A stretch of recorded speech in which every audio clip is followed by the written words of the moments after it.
Okay, so in this video, I want to talk to you guys about the biggest game changers there's been out there. There's a lot of phones out there that aren't really getting the credit they truly deserve.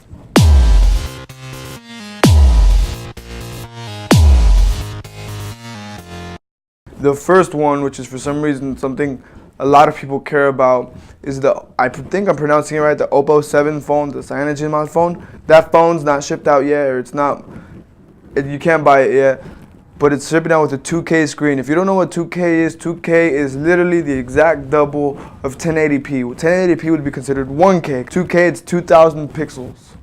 That's a huge difference, especially for your phone. Everything on your phone is just gonna pop out at you. Now the issue with that is a lot of people are gonna have to change what they have, such as the games in the Android market. They're gonna have to step it up a notch because now you're gonna be able to see all their flaws, everything where they kind of decided to skimp out on. Or the cameras, you're gonna have to get even better cameras, such as the Windows phone's cameras, because 13 megapixels is probably just not gonna cut it for a 2K display. Another huge difference maker is that Droid Max HD, man. That battery just completely does exactly what it says. It gives you an average of about 48 hours. That's not extreme heavy downloading movies or on Netflix all the time or always listening to music.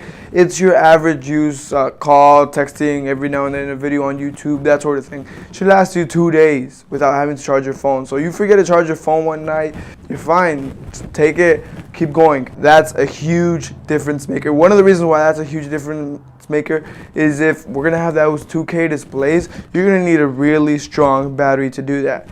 Thanks to Droid, or thanks to Motorola, we now have an extremely strong battery that can handle heavy use. Alright, the next phone should be completely speak for itself. It's the LG's G Flex. I'm not talking to you about the flexible screen. I'm not gonna go ahead and talk about the curved display that it has. The thing I'm talking about is its self-healing, something that people don't really get into that much. They're really into how the screen can bend, and they're really into how the screen has a curve on it, or how it's still 1080p display, but it's self-healing. You can scratch your phone, you can scratch your screen. There goes screen protectors out of the way, there goes cases out of the way, unless you're doing it for decoration. But your phone, you get a scratch, give it half an hour, you're good to go again. Your phone's always going to be fixing itself. That's a huge deal. My phone, I love the screen to be well taken care of. I change my screen protector on it about once every 2 weeks to make sure I still get my clean display. I don't got to worry about stupid scratches I got in my pocket because of my car keys or because of change. My phone screen is always got to be really well taken care of for me. That's a big deal because that's the main thing you see on your phone is the screen. And now we have a self-healing screen, not just that, a self-healing back, all of the whole phone, it just fixes itself. Another thing is a lot of people really don't seem to take advantage of this, but the fact that the new Moto X is so customizable, you could pick whatever colors you want. You could pick your boot screen. You could pick your headphones, even accessories you can modify. Like, this is an extremely customizable phone. You can go online and you can pick how many gigs you want. You can pick the color you want of your front. You can pick the color you got in your back. You can pick your trim. You can pick your headphone colors, and you can pick your boot screen. Say hi, Mike, or hello, or welcome to Moto, or whatever the heck you decide to type in and put in as you want. Now, one thing I kind of didn't like about this, is not that big of a deal, is on the front side you either get white or you get black. In the back is where you get all these crazy color customizations, or most of them at least. But the front, you either got white or you got black. In the back, you can put different types of feel to it. You can actually put bamboo on your phone. The trim that's usually around the camera and the buttons that you use, you can change the color on those completely. Or when you turn on your phone, that's really neat animation, and you can say hi, whatever your name is. That's really something I like. I actually am always changing my boot screen, so that's kind of something I wouldn't do that much, but that's just great customizable option for a lot of people out there. Now the headphone accessory, the fact that you can change your headphones, the fact that you can change the color of your headphones, it just makes it so personal to you, because even when you can't see your phone and you have it in your pocket, you still have your personalization right there when you're listening to music. You still have that piece of that you put into what you have. Like, let's say I had mine, I have a Samsung Galaxy S4, I would have chose it, made it completely flat black. All the way around, just flat black. Everything. I'd even put maybe a little bit of a tint on the screen so it just looks black.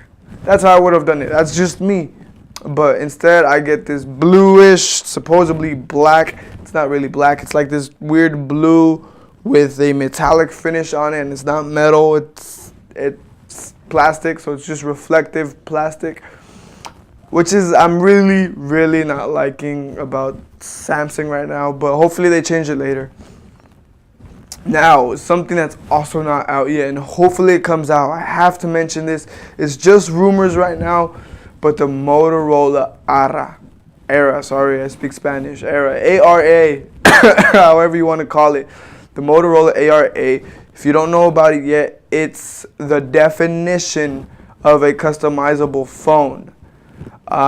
Let's say you have a CPU and you buy a low-end CPU, you can just literally pull it out, plug in your new one. Let's say you have the stock screen and you want to go ahead and upgrade to a 2K display, or maybe later on you're going to have a 4K display on your phone. You could just go ahead, buy it from Motorola, switch them out. Literally just go ahead, pull it off, put your new one on there. Let's say you have a not so good camera, you can just pull off your camera, put a new camera on there. Better speakers, front-facing speakers, like the HTC One, or let's say you want a better speaker in the back, you could just go ahead and change it. Let's say you don't like where the charger is, we're gonna pick where you have the charger, because you're just literally gonna be able to pull out that little block and put it wherever you want.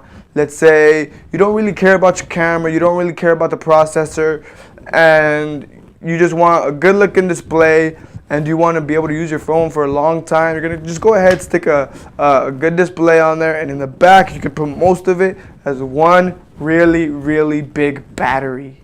And then you don't get the other stuff you don't want, the other stuff you don't worry about. That's insane to me.